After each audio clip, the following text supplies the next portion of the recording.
Hello दोस्तों, मैं हूं सुमित और आप देख रहे हैं सुमित टॉक। और आज मैं आपको बताने आ गया हूं कोस्ट गार्ड की तरफ से निकल के आ गया वैकेंसी उसके बारे में। तो सबसे पहले मैं आपको बता दूं इस वैकेंसी का नाम क्या है। तो इस वैकेंसी का नाम है नाविक जनरल ड्यूटी यानी कि जीडी का जो फॉर्म आ चुका है। इस फॉर्म का जो स्टार्टिंग डेट है मैं आपको वो बता देता हूँ। तो सबसे पहले मैं आपको बता दूं कि इस फॉर्म का स्टार्टिंग डेट जो है 13 फरवरी 2024 से फॉर्म भराना शुरू हो चुका है।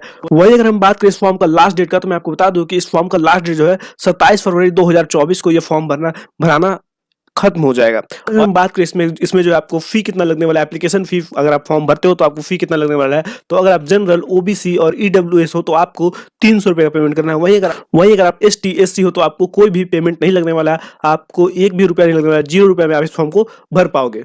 और अगर हम बात करें इसमें एज लिमिट की, तो मैं आपको बता दूं कि इसमें एज लिमिट जो है 18 से 22 साल के लोग इस फॉर्म को भर सकते हैं। और अगर हम बात करें इसमें एलिजिबिलिटी की, तो मैं आपको बता दूं कि इसमें जो है आप 12th पास होने चाहिए और आपका जो है सब्जेक्ट फिजिक्स और मैथ होना चाहिए आपके साथ, मतलब आपके सब्जेक्ट में। यानी कि सीधी सीधी बात है कि आपको जो है साइंस आपका होना चाहिए और उसमें आपको फिजिक्स और मैथ होना ही चाहिए। अब अगर बात करें इसमें पोस्ट कितना है, तो मैं आपको बता दूं इसमें पोस्ट जो है 260 पोस्ट है। तो चलिए दोस्तों, अब आपका ज़्यादा समय ना लेते हुए चलते हैं अपने कंप्यूटर स्क्रीन पे और आपको दिखाते हैं इस फॉर्म को कैसे भरना है स्टेप बाय स्टेप। चलिए वीडियो को शुरू करते हैं। दोस्तों, आप देख रहे हो हम आ गए अपने कंप्यूटर स्क्रीन पे। और कंप्यूटर स्क्रीन पे आने के बाद आपको सिंपली इस वेबसाइट पे आ जाना है। इस वेबसाइट पे आने के लिए आपको ज्यादा कुछ नहीं करना है, मेरे डिस्क्रिप्शन बॉक्स में जाना है, वहां से लिंक मिलेगा। उस लिंक पे आप जैसे ही क्लिक करोगे आप सीधा इस पेज पे आ जाओगे। तो आप देख सकते हो ये पेज जो है इंडियन कोस्ट गार्ड का है। तो अब आपको क्या करना है, अब आपको सिंपली जो है क्रिएट अकाउंट पे क्लिक कर लेना है। अब आप जैसे ही क्रिएट अकाउंट पे क्लिक करोगे आप देखोगे आपके सामने यहाँ नेम भरने का ऑप्शन आ जाता है। उसके बाद आप देखोगे फादर नेम भरने का ऑप्शन है। उसके बाद आप देखोगे मदर्स नेम जो आपके 10th के सर्टिफिकेट में हो उसके अकॉर्डिंग ही डालना। उसके बाद आपको नेशनलिटी सिलेक्ट करना है। तो आपका जो भी नेशनलिटी है, मतलब इंडियन हो तो इंडियन ही डालो, चूंकि इंडियन ही लोग इस फॉर्म को भरेंगे तो इंडियन ही डालेंगे सिंपली। क्योंकि आपका जेंडर डालने का ऑप्शन आता है, तो आप मेल हो या फीमेल हो, जो भी आपका जेंडर है उसे आपको सिंपली सिलेक्ट कर लेना है। देन उसके बाद आपको क्या करना है, यहाँ पे सिंपली जो है आपको अपना जीमेल आईडी जो है उसे आपको यहाँ पे डाल देना है। देन उसके बाद जीमेल आईडी को कंफर्म करा देना है। अब उसके बाद आप जैसे ही नीचे स्लाइड करते हो तो आप देखोगे आपका मोबाइल नंबर डालने का ऑप्शन है। तो यहाँ पे आपको सिंपली अपना मोबाइल नंबर डाल देना है और उसके बाद जनरेट ओटीपी पे क्लिक कर लेना है। अब आप जैसे ही जनरेट ओटीपी पे क्लिक करोगे आपके मोबाइल पे एक ओटीपी आ जाएगा। उस ओटीपी को आपको यहाँ पे अपने मोबाइल वाले को यहाँ पे डाल देना है और उसके बाद मेल पे जो ओटीपी आएगा उसे आप यहाँ पे डाल दोगे। तो मैं आपको बता दूं कि इसमें जो है आपको सिंपली अगर मेल पे आ जाता है या मोबाइल पे आ जाता है तो कोई भी एक डाल सकते हो, लेकिन मेल वाला इसमें इंपॉर्टेंट दिखा रहा है तो आपको जो है मेल वाला यहाँ पे डाल देना होगा। अब उसके बाद आप देखोगे आपसे नीचे पूछ रहा है कि आपको जो है ये इन्फॉर्मेशन कहाँ से मिला कि कोस्ट गार्ड का रिक्वायरमेंट यानी कि वैकेंसी आया है। तो आपको यहाँ पे वो चीज सेलेक्ट कर लेना है। आप देख सकते हो यहाँ पे बताया गया बहुत सारा ऑप्शन है, newspaper, employment news, Facebook, Instagram, WhatsApp, YouTube. तो आप जनरली अगर आप मेरे वीडियो देख रहे हो तो आप सिंपली यूट्यूब कर लेना। अब उसके बाद आपको सिंपली सबमिट पे क्लिक कर लेना है। जैसे सबमिट पे क्लिक करोगे आपके सामने आप देखोगे आ जाएगा you have sign up successful, please check your registration email ID और mobile number for system generate password. तो आपको बताया जा रहा है कि इस पे जो है आपका जो मेल आईडी और आपके मोबाइल पे सिस्टम जनरेटेड पासवर्ड दिया गया है उस पासवर्ड को आप डाल के यहाँ पे लॉगिन कर सकते हो। तो सिंपली मैं यहाँ पे ओके पे क्लिक कर देता हूँ। अब जैसे मैं ओके पे क्लिक कर दूंगा आप देखोगे आपने जो भी अपना जीमेल आईडी डाला है उस आईडी को आपको यहाँ पे डाल देना है और उसके बाद आपको यहाँ पे अपना पासवर्ड जो आपके मोबाइल पे आया है या मेल पे आया है उसको यहाँ पे डाल देना है और उसके बाद आपको यहाँ पे सिंपली कैप्चा भर देना है। आपको सिंपली जो लॉगिन पे क्लिक कर लेना है। अब आप जैसे ही लॉगिन पे क्लिक करोगे आपका जो है तो आप देख सकते हो आपके सामने फिर उसके बाद रिसेट पासवर्ड का ऑप्शन आ जाएगा। तो उसमें आपको पासवर्ड का लेंथ बताया गया है कि 18 से 16 आपका पासवर्ड का लेटर होना चाहिए और उसमें सबसे इंपॉर्टेंट बताया गया कि एक कम से कम अपर केस होना चाहिए यानी कि कैपिटल एबीसी और उसके बाद लोअर केस लेटर यानी कि स्मॉल एबीसी आप डाल सकते हो कोई, और एक नंबर और एक स्पेशल कैरेक्टर आपके पासवर्ड में होना ही चाहिए। तो जैसे कि मैं आपको एग्जाम्पल के तौर पे अगर दिखाऊं तो मैं यहाँ पे आपको दिखा देता हूँ कि आपका पासवर्ड आप किस टाइप से बना सकते हो। जैसे कि एक ये हो गया, अपर लेटर हो गया, उसके बाद आप जो है एक छोटा बना लो, ये हो गया, और उसके बाद आपको एक स्पेशल कैरेक्टर लाइक जैसे कि मैं यहाँ बना रहा हूँ और उसके बाद आपको ये अपना डाल सकते हो। इस प्रकार से भी आप अपना बना सकते हो पासवर्ड। तो आप उसके अकॉर्डिंग अपने अनुसार बना लो पासवर्ड। पासवर्ड अपने अनुसार बनाने के बाद आपको सिंपली कैप्चा भर देना है और उसके बाद कंटिन्यू पे क्लिक कर देना है और पासवर्ड सेट कर लो अपने अनुसार और उसके बाद आपको कैप्चा भर देना है। उसके बाद आपको सिंपली कंटिन्यू पे क्लिक कर देना है। तो आप जैसे ही कंटिन्यू पे क्लिक करोगे आपके सामने पासवर्ड रीसेट सक्सेसफुल आ जाएगा। तो अब आपको सिंपली जो है ओके पे क्लिक कर देना है और जैसे ओके पे क्लिक करते हो आपके सामने एप्लीकेशन फॉर्म भरने का ऑप्शन आ जाता है। तो आप देख सकते हो यहाँ पे फिल अप एप्लीकेशन फॉर्म। तो आप यहाँ पे देख सकते हो आपको बताया गया है कि पहले आपको जो इंट्रोडक्शन दिया जाएगा, देखो पर्सनल इन्फॉर्मेशन, उसके बाद पोस्ट सिलेक्शन, उसके बाद क्वालिफिकेशन, उसके बाद कम्युनिकेशन एड्रेस, उसके बाद एडिशनल डिटेल, उसके बाद फोटो सिग्नेचर अपलोड करना है और उसके बाद आपको सिटी सिलेक्शन करना है। तो चलिए अब हम शुरू करते हैं, आपको दिखाते हैं आप इस फॉर्म को कैसे भरोगे। तो आपको सिंपली इंट्रोडक्शन पे क्लिक कर लेना है और जैसे इस पे क्लिक करोगे उसके बाद आपको सिंपली नीचे स्लाइड करना है। आप इसे अच्छे से पढ़ लो और उसके बाद आपको I have read and all introduction पे। तो अब आप जैसे ही इंट्रोडक्शन पे आ जाते हो उसके बाद आपको सिंपली नीचे स्लाइड करना है और उसके बाद देखोगे आपको बता रहा है कि आपको इसे पूरा अच्छे से पढ़ लेना है। तो यहाँ पे आप सिंपली जो है क्लिक कर लो और उसके बाद आपको सिंपली सबमिट पे क्लिक कर देना है। तो मैं आपको बताऊंगा कि आप जो है इसे बेहतर अच्छे तरीके से पढ़ लेना और उसके बाद आप इसे सबमिट करना। तो देन जैसे ही मैं सबमिट कर दूंगा उसके बाद आप देखोगे आपके सामने पर्सनल इन्फॉर्मेशन आ जाता है। तो उसके बाद आप देखोगे आपका नाम, आपका फादर्स नेम और आपका मदर्स नेम ऑटोमेटिक फिलअप आता है। उसके बाद आप देखोगे आपके प्राइमरी जीमेल आईडी जो है ऑटोमेटिक भरा हुआ आता है और उसके बाद आप देखोगे आपका सेकेंडरी, अगर आपके पास कोई ऑप्शनल जीमेल आईडी है तो वो आप दे सकते हो, अगर नहीं है तो छोड़ सकते हो, कोई बड़ी बात नहीं है। उसके बाद आप नीचे देखोगे मोबाइल नंबर, तो आपका जो है जो आपने पहले मोबाइल नंबर दिया वो फिलअप है। अगर आपके पास अल्टरनेट मोबाइल नंबर है, अगर कोई और भी मोबाइल नंबर है तो आप उसे यहाँ पे डाल सकते हो। उसके बाद आप देखोगे यहाँ पे आपको मैरिटल स्टेटस पूछ रहा है। तो अगर आप मैरिड हो, अनमैरिड हो, जो हो आपको यहाँ पे सिलेक्ट कर लेना है। देन उसके बाद आपसे पूछ रहा है do you have Aadhaar card. तो अगर आपके पास आधार कार्ड है तो सिंपली आपको यस कर देना है। उसके बाद आपको अपना आधार नंबर यहाँ पे डाल देना है और आधार नंबर डालने के बाद आपको सिंपली फिर से कंफर्म आधार नंबर पे क्लिक करके कंफर्म आधार नंबर डाल देना है। अब उसके बाद आपको इस पे क्लिक कर देना है और उसके बाद अगर आपके पास कार्ड में क्या नाम है वो आपको यहाँ पे प्रॉपर वे में भर देना है। उसके बाद आपको अपना permanent identity mark on body, जैसे कि अब इसका मतलब क्या है, तो इसका मतलब ये है कि आपका जो है कहीं कोई मोल हो जो परमानेंट हो या कटा हुआ दाग हो या फिर कोई जला हुआ दाग हो, उसको आपको यहाँ पे देना है जो कि परमानेंट हो, कभी हटे ना। और तो वो आपको यहाँ पे डालना है पहला, और दूसरा में भी आपको अलग डालना है, दोनों अलग अलग डालना है आपको परमानेंट मार्क। उसके बाद आपको क्या करना है, यहाँ पे अपना कैंडिडेट कैटेगरी आपको सिलेक्ट करना है। तो आप जनरल हो, अदर बैकवर्ड कास्ट हो, इकोनॉमिकल वीकर सेक्शन हो, शेड्यूल कास्ट हो या शेड्यूल टायर हो, वो आपको यहाँ पे सिलेक्ट करना है। एसटी, एससी, ओबीसी, ईडब्ल्यूएस और जनरल में से जो भी आप उसे यहाँ पे आपको सिलेक्ट कर लेना है। अब आप जैसे ही सिलेक्ट करोगे आपके, जैसे कि मैं यहाँ पे एसटी सिलेक्ट करूँ तो मैं यहाँ पे आपको जो है कैटेगरी सर्टिफिकेट ना, जैसे कि आप जनरल छोड़ के अदरवाइज जो भी कैटेगरी सेट करोगे उसके लिए आपको जो है आपका कैटेगरी सर्टिफिकेट आपके पास होना चाहिए और उसका यहाँ पे आपको डेट डालना है कि आपको कब कैटेगरी सर्टिफिकेट इशू हुआ है, तो वो आपको यहाँ पे सिंपली डाल देना है। अब उसके बाद आपको, तो आप देख सकते हो आपके सामने कैटेगरी सर्टिफिकेट वैलिडेशन पूछ रहा है, वैलिडेट पूछ रहा है। तो आपका जो है यहाँ पे पूछ रहा है कि ऑलवेज वैलिड। तो अगर आपका कैटेगरी सर्टिफिकेट में कोई डेट मेंशन नहीं है तो आप उसे जो है ऑलवेज वैलिड पे कर सकते हो। अगर आपका वैलिडेट डेट मेंशन किया गया है, जैसे बहुत सारे सर्टिफिकेट में किया जाता है, तो आप यहाँ पे उस डेट को आपको डालना होगा। तो यहाँ मेरे सर्टिफिकेट में क्या है कि ऑलवेज वैलिडेट है, तो मैं यहाँ पे सिंपली क्लिक कर देता हूँ। अब आपको यहाँ पे मेन आता है आपका डेट ऑफ बर्थ भरने का, तो आपको यहाँ पे अपना डेट ऑफ बर्थ सिंपली डाल देना है। डेट ऑफ बर्थ डालने के बाद आप देखोगे आप उसके बगल में जस्ट आता है proof of date of birth, तो आपको यहाँ पे सिंपली क्लिक करना है। उसके बाद आप देखोगे बर्थ सर्टिफिकेट, अगर आपके पास बर्थ सर्टिफिकेट है तो आप वो यहाँ पे सिलेक्ट कर सकते हो। अगर आपके पास बर्थ सर्टिफिकेट नहीं है तो आपको सिंपली जो अपना 10th क्लास का मार्कशीट या सर्टिफिकेट पे क्लिक कर लेना है। अब उसके बाद आपको यहाँ पे सिंपली कुछ नहीं करना और आपको सीधे नीचे जाना है और आप यहाँ पे देख सकते हो सिलेक्ट एम्प्लॉय टाइप। अगर आप किसी प्रकार के गवर्नमेंट सेक्टर में एम्प्लॉय हो, नौकरी करते हो, तो आप यहाँ पे दे सकते हो। अनएम्प्लॉयड हो, मतलब कोई भी काम नहीं करते हो, बेरोजगार हो, तो आपको सिंपली अनएम्प्लॉयड सेलेक्ट कर लेना है। अगर आप प्राइवेट सेक्टर में एम्प्लॉयड हो, मतलब प्राइवेट सेक्टर में कुछ काम करते हो, तो वो दे सकते हो। अगर उसके बाद आप जो देख सकते हो आपके सामने 4 ऑप्शन है, इसमें से जो भी आपका सुटेबल हो उसे आप सिलेक्ट कर लेना है। अब उसके बाद आपको क्या करना है, नीचे आना है और उसके बाद आपको यहाँ पे अपना, अब आप देखोगे यहाँ पे आईडी प्रूफ में आपको अपना आधार कार्ड अपलोड करना है। तो आप देख सकते हो यहाँ पे आपको बताया गया है कि जेपीजी फॉर्मेट में आपके पास होना चाहिए और 50 से 150 केबी के अंदर आपका फोटोग्राफ होना चाहिए, मतलब आधार का जो फोटोकॉपी आप अपलोड करोगे वो होना चाहिए यहाँ पे। और उसके बाद 10th का सर्टिफिकेट है जो भी आपका जो है 50 से 150 केबी के भीतर ही होना चाहिए। तो चलिए इसे हम सिंपली अपलोड कर देते हैं। तो आप देख सकते हो यहाँ पे मैंने अपना आधार कार्ड अपलोड कर दिया। उसी प्रकार से आपको अपना 10th का सर्टिफिकेट यहाँ पे अपलोड कर देना है जेपीजी फाइल में। तो मैं यहाँ पे अपना 10th का सर्टिफिकेट भी अपलोड कर देता हूँ। तो आप देख सकते हो यहाँ अपलोड हो गया है। देन उसके बाद अब आपको क्या करना है, सिंपली सेव पे क्लिक करना है। इसी सेव पे क्लिक करोगे पर्सनल डिटेल सेव सक्सेसफुल हो जाता है।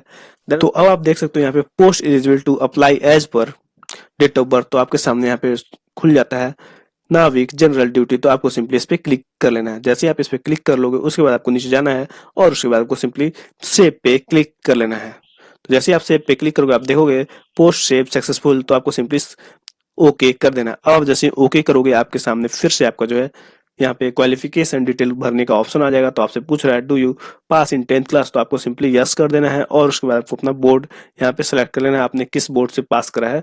तो आपने जो भी बोर्ड से पास करा है उसे आपको यहाँ पे सिंपली डाल देना है। उसके बाद आपको अपने यहाँ पे सर्टिफिकेट नंबर डाल देना, आपको यहाँ पे अपना पासिंग ईयर यहाँ पे डाल देना है, आपने कब पास करा है तो आपको वो अपने हिसाब से देखकर डाल देना है। देन उसके बाद आपको यहाँ फिर उसके बाद आप देखोगे आपसे पूछ रहा है do you have additional marksheet for 10th, तो आप अगर आपके पास है तो यहाँ पे सिंपली आप यस करो, अगर नहीं है तो सिंपली आप जो यहाँ पे नो कर सकते हो। तो अब आप देखोगे उसके नीचे आपसे पूछ रहा है कि आपका मार्कशीट में क्या था, सीजीपीए था, ग्रेड था या फिर परसेंटेज था, तो आप यहाँ पे सिंपली परसेंटेज सेलेक्ट कर लो।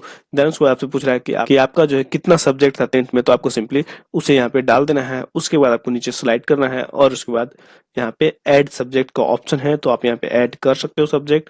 तो अब आप देखोगे आपके सामने जो सब्जेक्ट ऐड करने का ऑप्शन है, तो 1 बाय 1 आपको सब्जेक्ट डालना है और उसके बाद आपको कितना ऑप्टेंट मार्क्स था और कितना मैक्सिमम मार्क्स था वो आपको यहाँ पे डाल देना है। तो आपने 5 सेलेक्ट किया है तो आपको जो टोटल 5 सब्जेक्ट यहाँ पे आपको डाल देना है। तो मैं यहाँ पे डाल देता हूँ। जैसा कि आप देख रहे हो यहाँ पे मैंने अपना सारा सब्जेक्ट और सारा जितना मार्क्स आया था, कितना में कितना था, वो सब मैंने यहाँ पे डाल दिया और सिंपली जो है अब मैं यहाँ पे सेव पे क्लिक कर दूंगा। तो आप देखोगे आपका जो 10th का क्वालिफिकेशन सेव हो गया। यहाँ पे आपको सिंपली ओके पे क्लिक कर देना है। तो जैसे ही आप अपना 10th का डाटा सेव कर लेते हो आप देखोगे यहाँ पे आपका जो है पूरा शो होता है। उसके बाद आपको अब क्या करना है, यहाँ पे सिंपली क्लिक करना है 12th डिटेल, इस पे आपको सिंपली क्लिक कर लेना है और उसके बाद आपको यहाँ पे अपना 12th का भी डिटेल आपको यहाँ पे भर देना है प्रॉपर वे में। तो आप देख सकते हो यहाँ से पूछ रहा है कि आपने 12th पास कर लिया, तो आपको सिंपली यस कर देना है और उसके बाद आपको यहाँ पे अपना कौन से बोर्ड से आपने पास करा है 12th वो आपको यहाँ पे डाल देना है। उसके बाद आपको अपना सर्टिफिकेट नंबर 12th का जो भी है उसे आपको यहाँ पे डाल देना है। उसके बाद आपको यहाँ पे अपना परसेंटेज डाल देना है। उसके बाद आपको यहाँ पे अपना पासिंग ईयर सेलेक्ट कर लेना है कि आपने कब पास करा है, तो यहाँ पे वो आपको यहाँ पे डाल देना है। और उसके बाद आपसे पूछ रहा है कि आपके पास एडिशनल कोई मार्कशीट है तो आप यहाँ पे डाल सकते हो, नहीं तो सिंपली नो कर दो। उसके बाद आपसे पूछ रहा है कि आपका जो है 12th में सब्जेक्ट कितना था, तो आपको यहाँ पे सिंपली अपना जो है सब्जेक्ट डाल देना है, कितना था, 5 था, 4 था। उसके बाद आप देखोगे आपके सामने यहाँ पे फिजिक्स और मैथ का यहाँ पे ऑटोमेटिक पहले से भरा हुआ है और अदरवाइज जो आपका अगर और भी है 5 तो वो आप यहाँ पे ऐड कर सकते हो। तो मैं यहाँ पे सिंपली अपना फिजिक्स का जो मार्क्स आया था उसे यहाँ पे मैं ऐड कर देता हूँ। उसके बाद मैक्सिमम मार्क्स डाल देता हूँ और मेरा मैथ में जो आया था वो मैं यहाँ पे ऐड कर देता हूँ। देन उसके बाद अगर आप चाहो तो यहाँ पे अदर सब्जेक्ट भी ऐड कर सकते हो, जैसे केमिस्ट्री, और अपना केमिस्ट्री में आपका जितना भी मार्क्स आया था वो आप यहाँ पे डाल दो। उसके बाद आपको सिंपली आपका और भी कोई भी है तो आपको यहाँ पे डाल देना है। इसी प्रकार से आपको डालने के बाद अपना जो है 12th का, उसके बाद आपको सिंपली सेव पे क्लिक कर देना है और जैसे सेव पे क्लिक करोगे आप देखोगे आपका 12th qualification detail save successful आ जाएगा। तो आपको सिंपली ओके कर देना है। अब आप जैसे ओके करते हो आपका जो है परमानेंट एड्रेस डालने का ऑप्शन आ जाएगा। आप देखोगे परमानेंट एड्रेस का ऑप्शन आ गया है, तो आपको सिंपली अपना जो है परमानेंट एड्रेस यहाँ पे डालना है, हाउस या स्ट्रीट यानी कि गली, लैंडमार्क और आपका जो है phone number with area code. तो इसे आप छोड़ सकते हो। यहाँ पे आपको अपना स्टेट सेलेक्ट कर लेना है। उसके बाद आपको यहाँ पे अपना स्टेट सेलेक्ट कर लेना है और यहाँ पे डिस्ट्रिक्ट सेलेक्ट कर लेना है, आपका जो भी डिस्ट्रिक्ट है। उसके बाद आपको सिंपली जो अपना सब डिस्ट्रिक्ट अगर आप देना चाहो तो वो आपको यहाँ पे दे देना है, अगर नहीं देना चाहो तो उसे भी आप सिंपली छोड़ सकते हो। उसके बाद आपको यहाँ पे अपना पिन कोड डाल देना है और उसके बाद आपको अपना पोस्ट ऑफिस का नाम यहाँ पे भर देना है। उसके बाद अगर आपका परमानेंट और प्रेजेंट एड्रेस सेम है तो आपको simply same match permanent address पे क्लिक कर दोगे तो आपका ये परमानेंट सेम हो जाएगा। देन उसके बाद आप देखोगे आपका जो डोमिसाइल है यानी कि रेसिडेंशियल सर्टिफिकेट उसे आपको यहाँ पे अपलोड करना है। तो आप यहाँ पे देख सकते हो आपसे पूछ रहा है किस स्टेट से हो आपको, तो वो आपको यहाँ पे डाल देना है। आपको अपना यहाँ पे जिला सेलेक्ट कर लेना है। उसके बाद अपना जो है डोमिसाइल सर्टिफिकेट का जो है नंबर उसे आपको यहाँ पे डाल देना है और यहाँ पे आपको जो है इशू किसके द्वारा हुआ है, इशू का डेट आपको यहाँ पे डाल देना है। उसके बाद आपको यहाँ पे अपना सर्टिफिकेट को अपलोड कर देना है। तो आप जैसे ही अपलोड करोगे आप देखोगे आपका फाइल सक्सेसफुल अपलोड हो जाता है। उसके बाद अब आपको क्या करना है कि यहाँ पे सिंपली सेव पे क्लिक कर देना है। देखोगे आपका कम्युनिकेशन डिटेल सेव सक्सेसफुल आ जाता है, तो आपको सिंपली ओके कर देना है। अब जैसे ही ओके कर दोगे उसके बाद आप देखोगे कि आपके सामने आपका जो एडिशनल डिटेल पूछ रहा है, तो आपसे पूछ रहा है क्या आप discharge from the Indian army यानी कि इंडियन आर्मी या फिर कोई गवर्नमेंट फोर्स से आप डिस्चार्ज हुए या नहीं करना है, तो यहाँ पे आप सिंपली नो कर दो। देन उसके बाद आप देखोगे क्रिमिनल डिटेल है, तो आपको सिंपली यहाँ पे आपको सिंपली सब में नो कर देना है। और आप नीचे में देखोगे तो आपसे पूछ रहा है क्या आप army, navy, air force, UPSC, central और स्टेट गवर्नमेंट के जो है निलंबित नहीं किया गया है, तो आपको सिंपली नो करना है। अगर किया गया तो यस करोगे तो आप इस फॉर्म को नहीं भर पाओगे। देन उसके बाद अब आपको क्या करना है, सिंपली सबमिट पे क्लिक कर लेना है। तो सारा में आप जैसे ही नो कर देते हो तो आपको यहाँ पे एडिशनल डिटेल भी सक्सेसफुल सेव हो जाता है। तो आपको सिंपली ओके कर देना है और उसके बाद आपको क्या करना है, यहाँ पे आपको अपना जो है फोटोग्राफ अपलोड करना है और बताया गया है कि कैसा आपको फोटोग्राफ अपलोड करना है। तो यहाँ पे देख सकते हो आपको बताया गया है कि आपका जो है फर्स्ट नेम, लास्ट नेम और डीओपी यानी कि डेट ऑफ फोटो जिसे जो है उसे आपको यहाँ पे सिंपली अपलोड कर देना है। देन उसको यहाँ पे देख सकते हो आपका जो फोटोग्राफ अपलोड करने के लिए बताया गया और किस प्रकार का फोटोग्राफ होना चाहिए वो भी आपको यहाँ पे बताया गया। तो आप यहाँ पे सिंपली जो है इस पे क्लिक करोगे तो जैसे ही आप इस पे क्लिक करोगे तो आपके सामने कुछ इस प्रकार से ओपन हो जाएगा। तो आप देख सकते हो यहाँ पे बताया गया है कि एक्सेप्टेबल फोटो किस प्रकार का है। तो आप यहाँ पे देख सकते हो आपको जो है प्रॉपर सेलेक्ट लेकर जो आपको फोटो क्लिक करवाना है और उसके बाद उसे अपलोड करना है। आपका बैकग्राउंड भी व्हाइट होना चाहिए। तो आप देख सकते हो कुछ इस प्रकार का आपका जो है नहीं होना चाहिए कि ये ऐसे सिंपल सा हो गया, तो उस तरह का नहीं होना चाहिए और किसी प्रकार कोई गोगल्स वगैरह नहीं लगा होना चाहिए। तो आपको एकदम सिंपल क्लीन फोटो यहाँ पे अपलोड करना है। तो दोस्तों आपको मैं बता दूं कि आप जैसे ही फोटोग्राफ अपलोड करते हो तो आपको जो है आपका फाइल का जो नेम रहेगा, जैसे फोटो का जो नेम रहेगा वो पासपोर्ट साइज स्लैश फोटोग्राफ आपको उसका नाम देना है। अगर उसका आप नाम नहीं देते हो पासपोर्ट साइज फोटोग्राफ, लाइक आप देख सकते हो यहाँ पे, जैसे कि मैंने यहाँ पे क्लिक करा तो यहाँ पे बताया गया है कि आपको जो है फाइल का नाम क्या रखना है। तो ये आप देख सकते हो यहाँ पे आपको जो है पासपोर्ट फोटोग्राफ रखना है। तो आपको सिंपली इस पे क्लिक कर, इसको जो आप सिंपली कॉपी कर लो और आपने जो भी फोटोग्राफ रखा है अपना उसका जो है यहाँ पे रीनेम कर दो। और जैसे ही आप रीनेम कर दोगे ये फोटोग्राफ को अब आप जैसे ही अपलोड करोगे तो ये ऑटोमेटिक अपलोड हो जाएगा। तो आप देख सकते हो मैं यहाँ पे अपलोड करके दिखा रहा हूँ, देख सकते हो ये अपलोड हो गया है।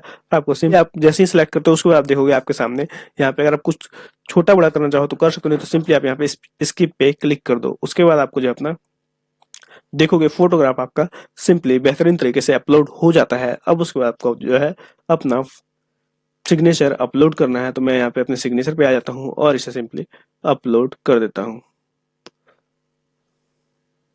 तो सारे चीज में यही प्रॉब्लम है कि आपको जो है जिसका नाम है, जैसे सिग्नेचर नाम है तो आपको सिग्नेचर ही लिखना है और आपका लेफ्ट थंब जो है अपलोड कर रहे हो तो आपको थंब इम्प्रेशन लिखना है। तो आप देख सकते हो यहाँ पे सबका बताया गया है। तो आप देख सकते हो दोस्तों यहाँ पे जो आपको फोटोग्राफ कुछ इस प्रकार से आपको जो फोटोग्राफ को रीनेम करके यहाँ पे नाम लिख देना है। यहाँ पे बताया गया कि आपको जो है फोटोग्राफ का क्या नाम होना चाहिए, सिग्नेचर का क्या नाम होना चाहिए और यहाँ पे आप देख सकते हो थंब इम्प्रेशन का नाम रीनेम करके आपको ये करना है अपनी फाइल का। अगर आप नहीं करते हो तो आपको ये अपलोड नहीं होगा। तो यहाँ पे मैं जैसे कि रीनेम कर लिया हूँ और इसे सिंपली अपलोड करता हूँ तो आप देखोगे सिंपली अपलोड हो जाता है। तो मैं इसे कंटिन्यू पे क्लिक करता हूँ और उसके बाद नीचे स्लाइड करते हैं और इसे सिंपली प्रीव्यू इमेज पे क्लिक कर देते हैं। प्रीव्यू करने के बाद आपको जो सिंपली सबमिट पे क्लिक कर देना है और जैसे ही सबमिट पे क्लिक कर दोगे कुछ देर के लिए वेटिंग लेगा और उसके बाद आपका जो है सिग्नेचर अपलोड हो जाएगा। देन उसी प्रकार से आपको जो अपना थंब इम्प्रेशन का भी नाम चेंज कर लेना है और थंब इम्प्रेशन का नाम लिख देना है, थंब इम्प्रेशन पूरा, और उसके बाद आपको सिंपली अपलोड करना है और उसके बाद कंटिन्यू टू करेक्शन पे क्लिक करना है। उसके बाद नीचे जाना है और उसके बाद आपको सिंपली जो प्रीव्यू इमेज पे क्लिक कर लेना है। उसके बाद आपको सिंपली सबमिट पे क्लिक कर देना है। तो अब आप जैसे ही सबमिट पे क्लिक कर दोगे आपके सामने जो है आपका सारा डेटा हो जाएगा। तो इसे आपको सिंपली सेव पे क्लिक कर देना है। जैसे आप सेव पे क्लिक करोगे आप देखोगे सक्सेसफुल आ जाता है और इसे आपको सिंपली ओके कर देना है। तो जैसे ही नीचे आपने लाइव कैमरा से आपको अपना इमेज कैप्चर करना है तो आपको सिंपली स्टार्ट कैमरा पे क्लिक करना है और उसके बाद आपको यूज योर कैमरा पे अलाउ कर देना है। अब आप जैसे ही अलाउ कर दोगे तो आपका देखोगे यहाँ पे आ जाता है। तो इसे आपको जो है अपना फेस को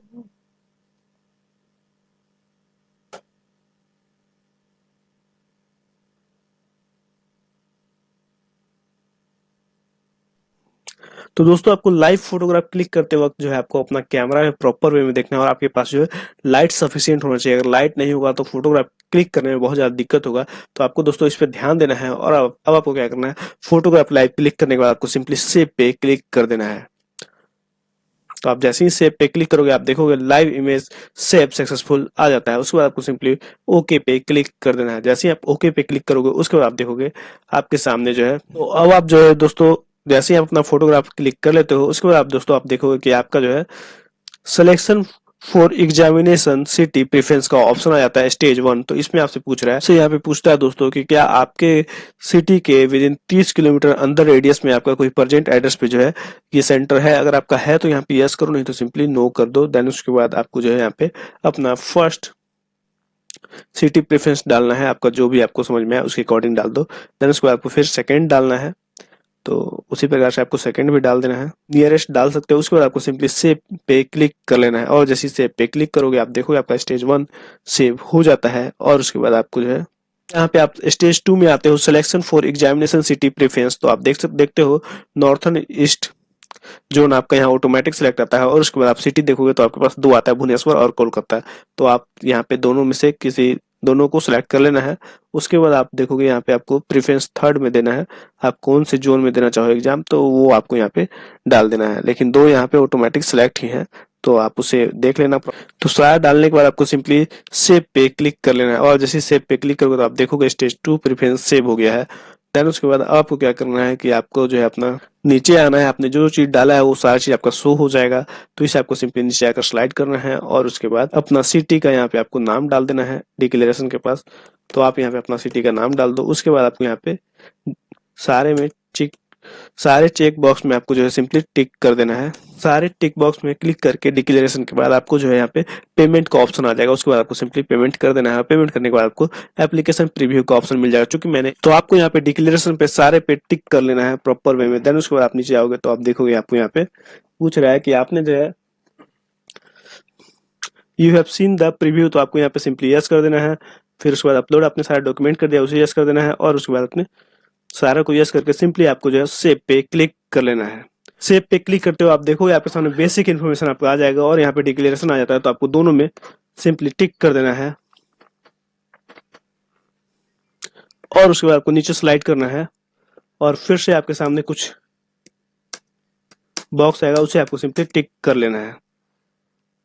उसके बाद आपको सिंपली कंफर्म डिटेल पे क्लिक कर देना है। अब आप जैसे ही कंफर्म डिटेल पे आओगे उसके बाद आप देखोगे सारी डिटेल भर देते हो। उसके बाद देखोगे आपके सामने आ जाता है प्रीव्यू सबमिट। तो उसके बाद आप नीचे देखोगे यहाँ पे फाइनल सबमिट का ऑप्शन आ जाता है। तो आपको सिंपली फाइनल सबमिट कर देना है। जैसे आप फाइनल सबमिट कर दोगे आपका हो जाएगा। तो यहाँ पे आप सिंपली फिर से अपना जो है एप्लीकेशन व्यू कर सकते हो और उसके बाद आपको जो है यहाँ पे इसे प्रिंट करके अपने पास रख लेना है। वहीं अगर दोस्तों आप जनरल ओबीसी और ईडब्ल्यूएस होते हैं तो आपको यहाँ पे क्या करना था, पेमेंट करना था पहले, उसके बाद आपको जो है फाइनल सबमिट करने का ऑप्शन मिलता है। तो बस इतना ही था वीडियो में। तो आशा करता हूँ दोस्तों मैं आपको इस वीडियो के माध्यम से बता पाया हूँ कि आप जो है कोस्ट गार्ड का जो वैकेंसी है उसे आप कैसे भरोगे और आपको समझ में आई होगी। अगर आपको किसी प्रकार कोई प्रॉब्लम होता है तो आप हमें कमेंट कर सकते हैं, मैं आपको कमेंट के माध्यम से समझाने की कोशिश करूंगा। तो बस आज के लिए इतना ही था, मिलते हैं अगली वीडियो में, तब तक के लिए बाय बाय, जय हिंद जय भारत।